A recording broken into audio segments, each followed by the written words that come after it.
നിങ്ങളുടെ ഇഷ്ട പരമ്പരകൾ എക്സ്ക്ലൂസീവായി സൺ നെക്സ്റ്റ് ആപ്പിലൂടെ തികച്ചും ഫ്രീ ആയി ഇപ്പോഴേ ആപ്പ് ഡൗൺലോഡ് ചെയ്യൂ. ഞാൻ പറഞ്ഞില്ലേ, അമ്മ ഏതെങ്കിലും അമ്പലത്തിൽ പോയിട്ടുണ്ടാവും. അമ്മ ഇടയ്ക്കിടയ്ക്ക് അമ്പലത്തിൽ പോകാറുള്ളൂ അല്ലേ? കൊള്ളാം.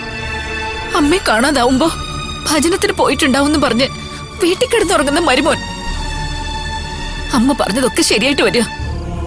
നന്ദേട്ടൻ എന്നെ പറഞ്ഞു പറ്റിക്കായിരുന്നു. ഇതൊരു കുഴപ്പമായല്ലോ. ഞാൻ ആനന്ദിനെ വിളിക്കാം.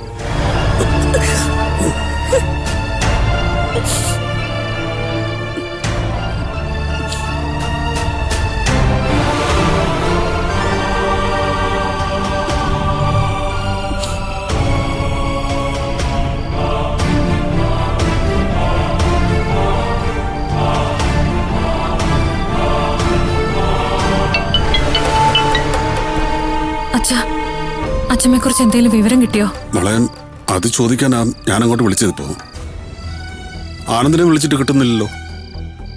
അർജുൻ വന്നോ മോളെയോടെ? അച്ഛാ, അജുവേട്ടനും അച്ഛനും കൂടി അച്ഛമ്മയെ നോക്കി പോയേക്കുവാ. കൂടുതലൊന്നും അറിഞ്ഞിട്ടില്ല. ഏതെങ്കിലും അമ്പലത്തിൽ തന്നെ ഉണ്ടാവുന്ന ഇവിടെ അച്ഛനും അജുവേട്ടനും ഒക്കെ പറയുന്നേ.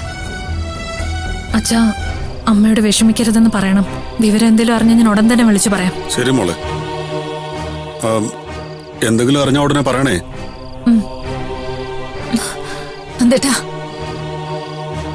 ആനന്ദും അർജുനും കൂടി അമ്മയെ അന്വേഷിച്ച് പോയിട്ടുണ്ടെന്ന്. ഞാൻ വീട്ടിൽ പോവുക. എനിക്ക് അഞ്ജനെ ഒന്ന് കാണണം. എന്നിട്ട് അമ്മയെ കണ്ടുപിടിക്കണം. അരുണിമേൻ, നീ എന്നെ വെറുതെ ദേഷ്യം പിടിപ്പിക്കില്ലേ? അത് ശരി. അഞ്ജനെ ആ വീട്ടിലുണ്ടെന്ന് അറിഞ്ഞിട്ടും അറിയാത്ത പോലെ ഇരുന്ന ആളിന് കാര്യം പറയുമ്പോ ദേഷ്യം വരുന്നല്ലേ? എന്താ പറഞ്ഞേ? അഞ്ജനെ അവിടെ കുറച്ചു ദിവസം താമസിച്ചാലേ ആകാശം ഇടിഞ്ഞു വീഴുമോ? എന്താ പറഞ്ഞേ? പറഞ്ഞത് കേട്ടില്ലേ? അഞ്ജന ഇവിടെ കുറച്ചു ദിവസം താമസിച്ചാല് ആകാശം ഇടിഞ്ഞു വീഴുമോന്ന്. മനസ്സിലായില്ലേ?